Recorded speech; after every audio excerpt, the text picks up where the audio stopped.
Hello, Khursheed. It is lovely to connect with you again after all this time. You left us in Canada about 5 months ago, and you're halfway through your free, your spirit journey abroad to self-discovery. And there's lots more to come, but we thought we would catch up and share with your audience what's been going on. Did you think that this journey would be your version of eat, pray, love kind of adventure? How has it been going? That's it's lovely to see you too, and it's nice to connect with everybody again. I know I've been derelict in my duties of posting and sharing recently, but there's been so much going on. You know, it's so interesting you ask about Eat, Pray, Love. Of course, as soon as I started telling people that I was doing this journey, they immediately said, "Oh, you're doing your own Eat, Pray, Love." And so and I thought, you know what, I don't know about the pray part, but I'm sure there'll be a lot of eating and I'm sure there'll be a love of different kinds. And if I did happen to meet the great love along the way, that would be fantastic. I've just spent 2.5 months in Italy. Yes, eat is a big part of that, but eating here is so different. I mean, I will share some of my pictures about um, how it's such a social occasion. It's about family. It's about people coming together. It's about um, savoring everything you eat. It's about drinking together. And when I think back to how I used to eat back home, I would sit in front of the TV and I'd be watching TV and possibly doing a course or, um, you know, juggling a few things. And it would just not be something that I would consciously do. And so I think I've learned how to do that. I would say the eat part has been more about the experience of eating, the sharing of food, the sharing of ideas and thoughts, laughter, joy. That's amazing. It sounds like it's a really like rewarding experience and you're It like taking is. in And every so, and moment. It is, and the eat. I think you'll see that. I mean, just to give a recap to the audience about where I have been, I started out in London. That's where I'm from, and that's where my family's from. So spent some time there, and had some family time, and then um, spent a month traveling in the British Isles, Mm. and it was constantly moving. So there was a lot of we did a that month was about the Celtic sites. So I guess if we're talking about pray in the largest sense Mhm. of visiting sites like sort of Neolithic sites, so visiting um, the the big stones, and stone circles, and visiting the passage tombs where they used to, where they built those tombs literally with stones in front of them. And the engineering, this is Neolithic times. They were able to do it so that at the solstice, the sun would come and refract exactly to place the light at the back of the tomb. It was just, so there's that side of the spiritual side. And then there's all the churches. I mean, oh my goodness, I will send a whole slew of churches that I've seen, which are all so different. I mean, the ones, in the British Isles were different. And then, of course, after that, I went to Paris and Bruges. Again, completely different cathedrals and churches. And then in Italy, of course, I mean, I can't even count how many. And each one has its own energy, its own atmosphere. So that would be the pray part. I think it would be more of a spirituality piece. And then love, when I think about love on this journey so far, it comes along with what was most surprising for me. Um, I knew I loved Italy because that's why I chose to spend 2.5 months here. But there was one place I visited, and this is through my Jack Canfield community. And those I have been sharing. I've been sharing every place I went. Mm. I shared my pictures of being with a Jack Canfield community family member. And Alessandro is someone who I did my train the trainer and my breakthrough to success in 2011 and 2012 when I first started out with Jack. And he lives in a place called Pescara. And they tell me not to share this because they don't want too many people there. But Pescara in Italy, it's on the Adriatic coast. And when I think about love, I think I fell in love with that place as well. So yeah, it's been a love of nature, a love of travel, a love of architecture, a love of history, a love of beauty. Haven't met that great love yet. That's amazing. But the world has become your great love, and it's very enriching experiencing all these different cultures. And how has it been kind of adapting to these different lifestyles along the way? So, I think the places I could mention before, I was being a tourist in most of them. Mhm. The British Isles, I mean, I'm from England. It was more very much like being at home in each of the Mhm. cultures and the humor and the people. They're very similar to what I grew up with. In Italy, I am actually based in a place called Padova in Italy, very close to Padova. It's Salvazzano. And it's northern Italy, very rural, because we're way outside the city. And it's simple little things. The first time I had to get a bus ticket to go into Padova.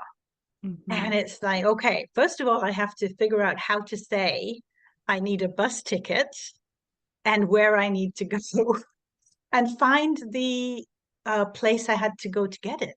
So, it's easy. The host family would give me directions, and then so just finding the what they call the tabaki, which is like like a convenience store in Canada or a sweet shop in England.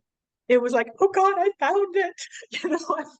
And then when I got there, I to translate and actually get myself understood, that was another accomplishment. Mhm. So there are so many little successes along the way.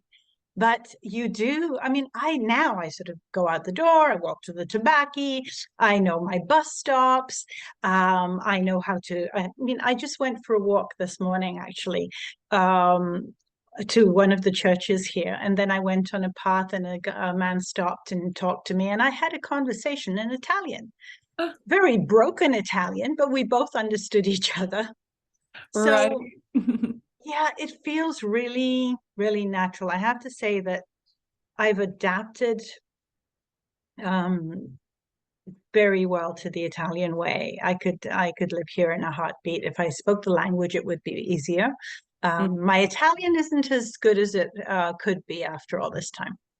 That's amazing. It is like a definitely a bit of a culture shock, I can imagine, but learning to Yeah. adapt comes with time.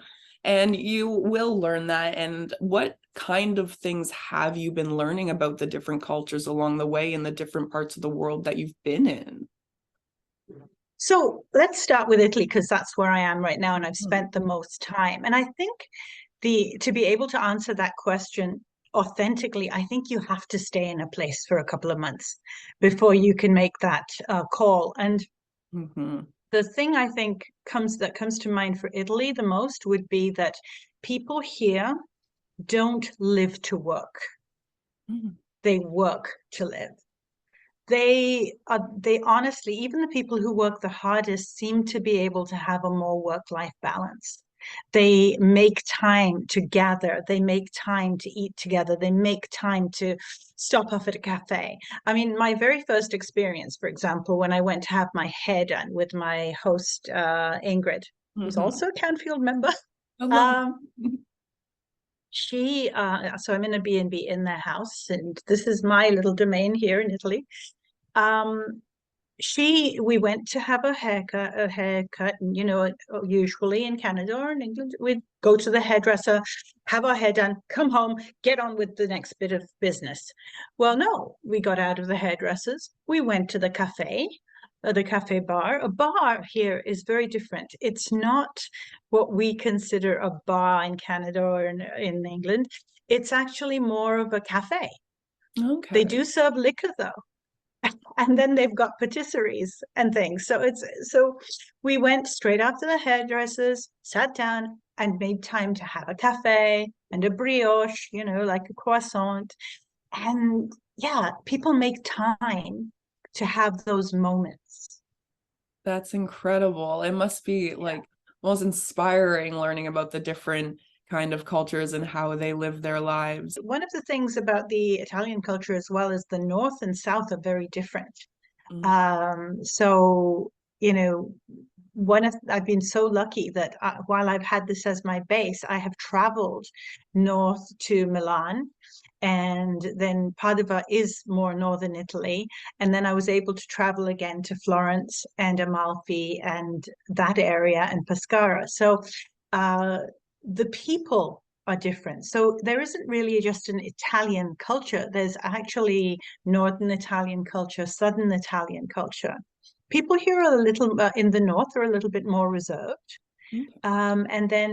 and perhaps because they don't have as many tourists, that could be the reason. They're private people, but when they get together and they know you, they're absolutely wonderful, warm, so generous, so generous. That's incredible. So it sounds like you're making lots of friends and incredible experiences no matter where you go, you're Mhm. able to adapt and figure things out. Yeah. Absolutely, absolutely. And I mean, Paris and Bruges were amazing, you know. It sounds like it's been an incredible journey, making lots of friends, learning lots of new things.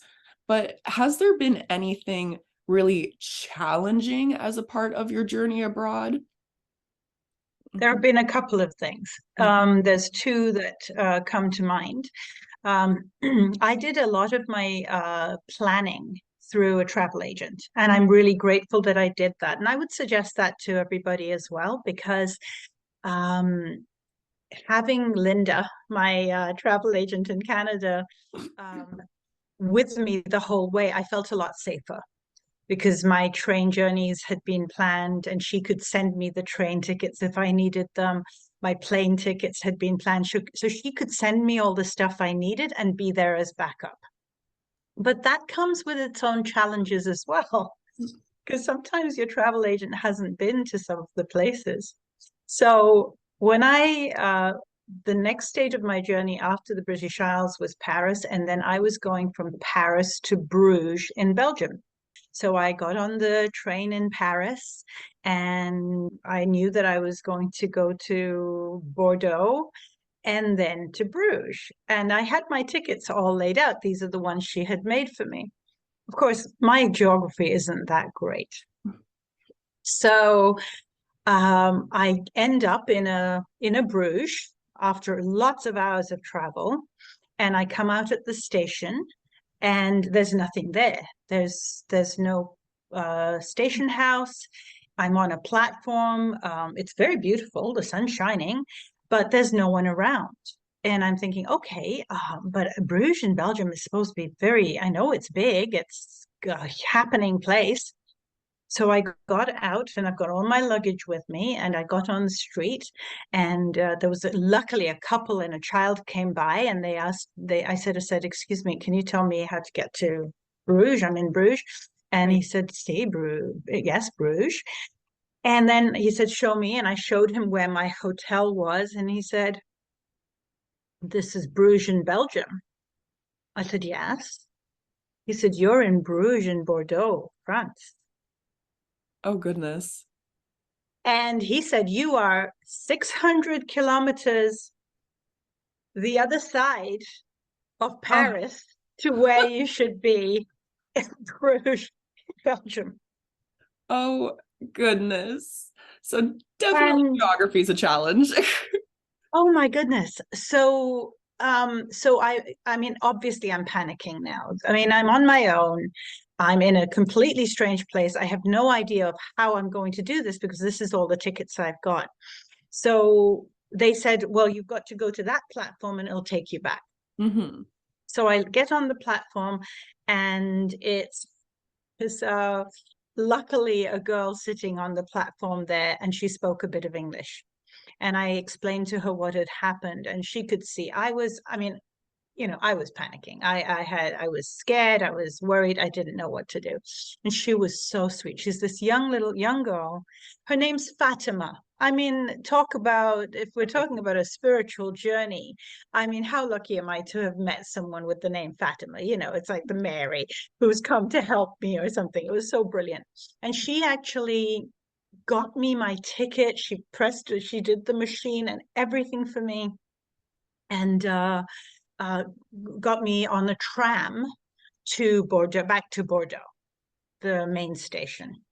And what was crazy is, even though, no matter how panicked and scared I was, once I was back on that journey with her, and she was so sweet, she said, you take my number if you need it. And Oh goodness. the kindness of strangers, Sheldon, she was just so amazing. And then when I was back on the tram, I sort of thought, oh my gosh, I hadn't planned on coming to Bordeaux, but I'm in Bordeaux in France. And so then I looked out the window and it's absolutely gorgeous and stunning. That's And amazing. I saw a completely different place I'd never planned to see. That's Of course, I awesome. got to the station and then there were no trains or to anything to Paris. There was nothing. Oh, And so there was another moment of real worry and panic. But again, I met a guy in the ticket office who said, I make a miracle for you. Again, somebody who actually was going to make miracles for me. amazing. And he got me on the train, and it got me into, long story short, got me into Bruges, Belgium at 1 o'clock in the morning. Mm, And he made the call for me to the hotel so that they could um you know uh be there for me, and they were okay with it, and he explained the situation. I'm sure I was the laughing stock of everybody. I mean, I oh, went to the wrong Bruges, for God's sake. that's great. But uh, sometimes the most unexpected journeys are the best journeys, right?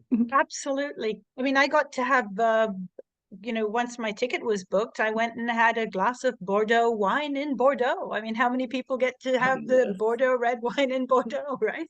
That's amazing. Yeah, That sounds like an amazing experience. And there's highs and lows, but if in everything you're learning more about yourself and the world, absolutely. what has Well, and been let me tell you one more experience, because I think that one is not so um wasn't so much fun, and I think it's important for the audience to know about this one. of course. Um, there is a scam.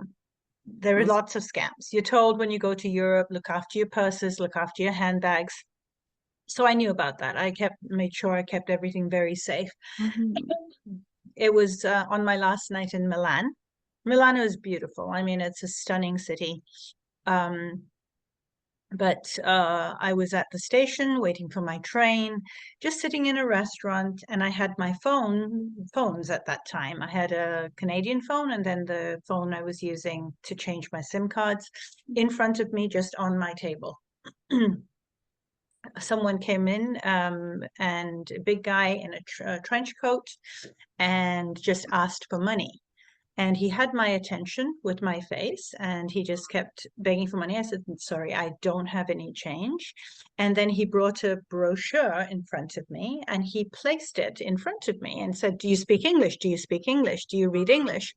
And I was constantly saying to him, please, I don't have any money for you.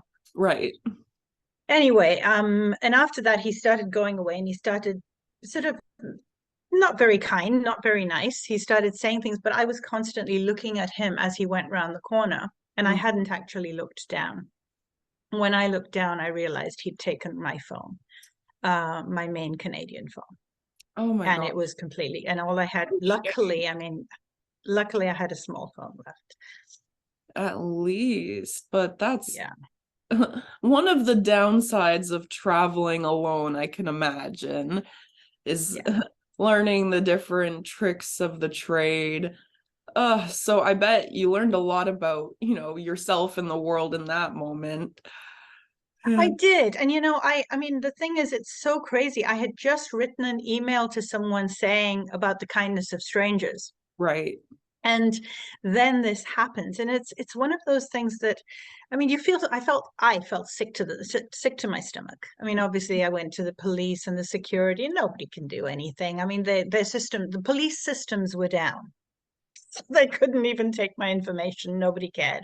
Oh goodness. Um, it was hard. It was very, very hard. And what I did learn though, was that it was a lot to do with attachment. You know, if you have an attachment to anything, that's where disappointment comes. You know, I was safe. You know, I didn't lose my passport like some people had done that I'd seen at the Indian visa consulate. You know, I was very fortunate. I was safe and everything. You know what was the hardest for me Hmm. was that I thought I'd lost all my photographs of the last Oh 5 months. goodness. And So memories are for the two most or three important. days, yeah. Yeah. So for 2 or 3 days, my heart, it was just that I felt I'd lost my photos, and those had my old pictures of my mom, you know, my old people who know are no longer here. Right. And so that's where my heart broke. It was also very violating. I definitely felt violated. And Hmm. you know what? I felt duped. Of course. Yeah. I I was taken, you know, it was, and there was part of me, Sheldon, that almost admired him. Because if I had seen him on stage doing a magic trick, it would have been amazing. It was the most perfect redirection ever. But in this case, So I there you learned a go. lot about what I was attached to. And then there is a good part to this story. Right. Um, 3 days later, I was doing a Jack Canfield meditation on sort of purpose and clarity. And the gift I was given was this metal oblong plate with clouds on it. And I thought, okay, this is interesting. And I blew off the clouds and the metal plate, and I was told it's just a piece of metal. And it was the shape of a cell phone. So I Mm. thought, okay, I get it. You know, it is a piece of metal, and the cloud was interesting because the phone I had was an Android Right. that didn't have a cloud, and people said, "But it must be on a cloud. It must be on a cloud." And I said, "It don't. The other little phone is an iPhone, but the other doesn't have a cloud." Right. And then after the meditation was over, I went in, and all of a sudden, I went into the Google Drive thing Hmm. on my computer, and apparently there is a place which backs up to photos, and I must have switched it on. So there they were after that meditation. So the world does Incredible. move in mysterious ways, and that's part of my pray, I guess, you know, the spiritual part, the meditation. That's amazing. All of these little things like aligning, a lot of growth from these experiences, I can imagine. Oh, huge, Yeah. huge. And gathering those memories is an important part. It'll help you remember this journey and what you learned along the way. And how has it been like documenting your trip and sharing your journey with others? So one of the things that I really beat myself up about in those 3 days when I thought I'd lost my pictures Hmm. was, oh my goodness, I've got all these pictures and I didn't, you know, do what I was supposed to do, you know, real beating up on myself. I was supposed to post every week. I was supposed to send Sheldon my pictures. I was supposed to send Sheldon my videos. And I'm sitting there with all of them and just haven't made time to do that. And then I think what I realized as well was that all my life I've been so focused on making sure everybody else is okay, making sure that everybody else gets some learning from anything I do, making sure that, and I think what I got was that I need to experience these things more than anything else. I mean, when I've shared things about meeting my Canfield people along the way, it's been amazing. And I've shared a few photos along the way. Hmm. Um, so I realized also that I can just beat myself up a lot for all of that. And of course, my commitment to you to send you stuff. You know, that there was that piece that was also you know, weighing on me. Of course. Um, but you know, again, there's a fine balance between posting. I mean, I see people on video who do this for a living. They travel and they post, and Hmm. that's their journey. Um, I'm hoping to send you stuff for this video so that we actually can share things in a way that's much more organic for me. You know me, I like to be talking to you about things rather than just posting on my own. Of course, everyone has their own unique ways of expressing themselves. But I'm excited to be able to see what your journey has brought you, all the videos and photos that we're going to go through and share with everyone. Looking back on your journey now so far, is there anything that you would have changed about it? And if so, why? Or are you happy with the way you've been living up until now with your experiences? That's a really great question, Sheldon. It brings up so many different things in my head. It's, no matter how much planning you do, the best laid plans of mice and men, seriously. Hmm. I mean, I had planned to go to Venice for my birthday. That's what I wanted to do. I mean, my birthday was just 2 days ago. Right. So I celebrated it here. And I was going to go to Venice for the day. That was the plan. And the family were going to meet me for dinner. Hmm. It came down with pouring rain, trying to keep it clean here. It was pouring with rain. It was a massive storm. They were saying that Venice was going to be 2 feet, 2 meters underwater. So the night before, I had to change that plan. And I Hmm. mean, it took me 2 minutes to think, what are you complaining about? You're in Italy. You're in Padova. I mean, for goodness sake, anything here is going to be fantastic.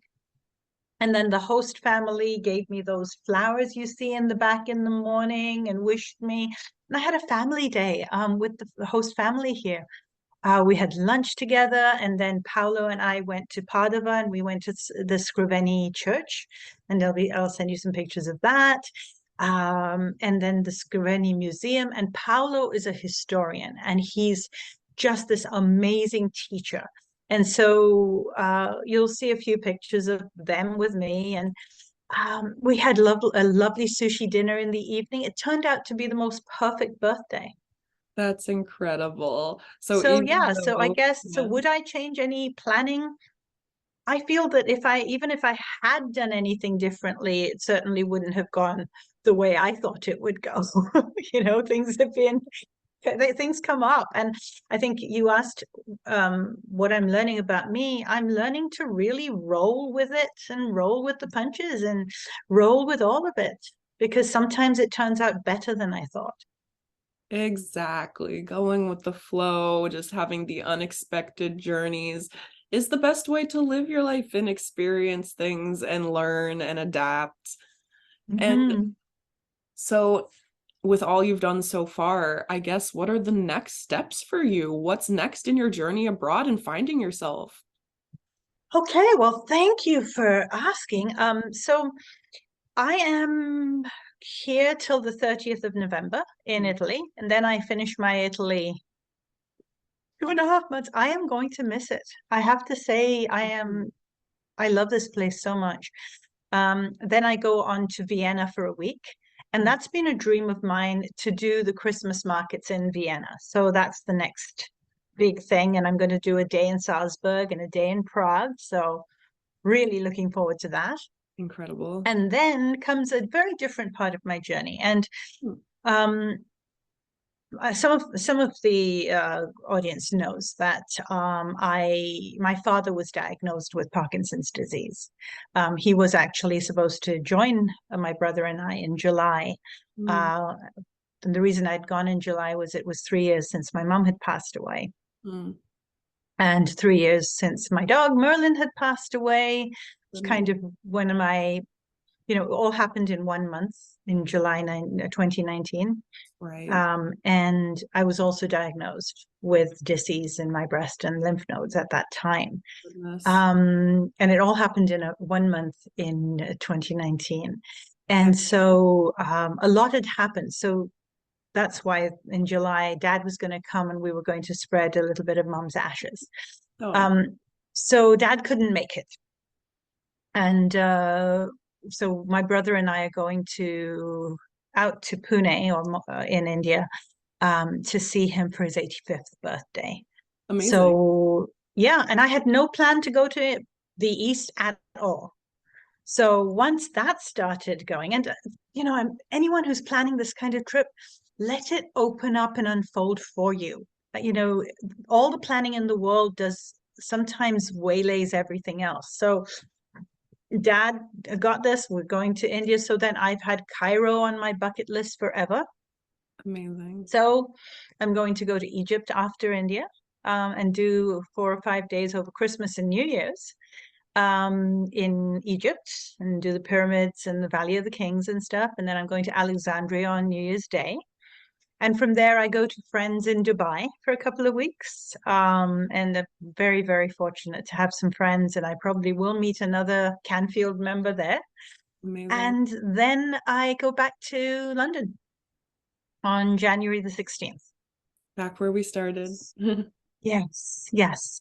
I think I'm so yeah, at the moment that's where it's at.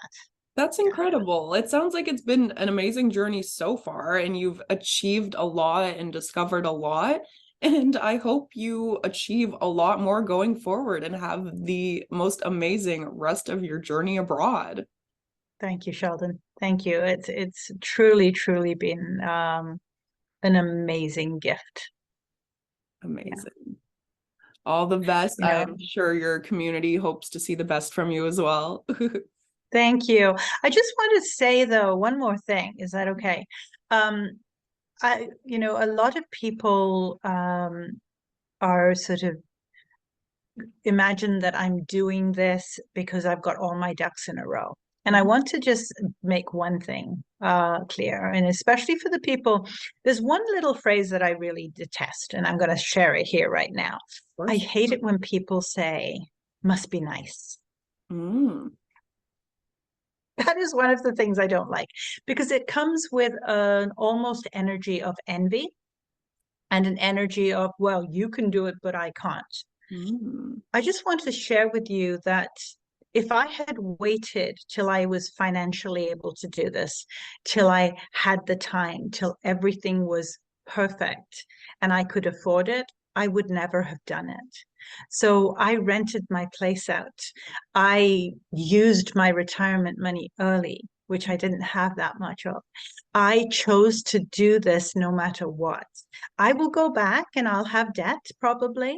So I'm not coming here from a point of view of having it all in a row. It's when you have a dream, what are you willing to sacrifice to accomplish and have that dream? Incredible. I'm going to be 60 next year, and I chose to do this for myself. So for anybody who is saying, yeah, but I can't because I can't because I can't because, what are you willing to do and sacrifice to make it happen? That's incredible. You got to find what's worth it in life for you and reach for your dreams. That's amazing. Absolutely. That's such an Because there's inspiring. no guarantees. I love that. And I'm sure everyone else will be inspired to do something that they want to do, even if it scares them. Absolutely. Absolutely. Amazing. Thanks, Well, Sheldon. enjoy the rest of your journey. We are looking forward to hearing more from you along the way. Thank you. Thank you.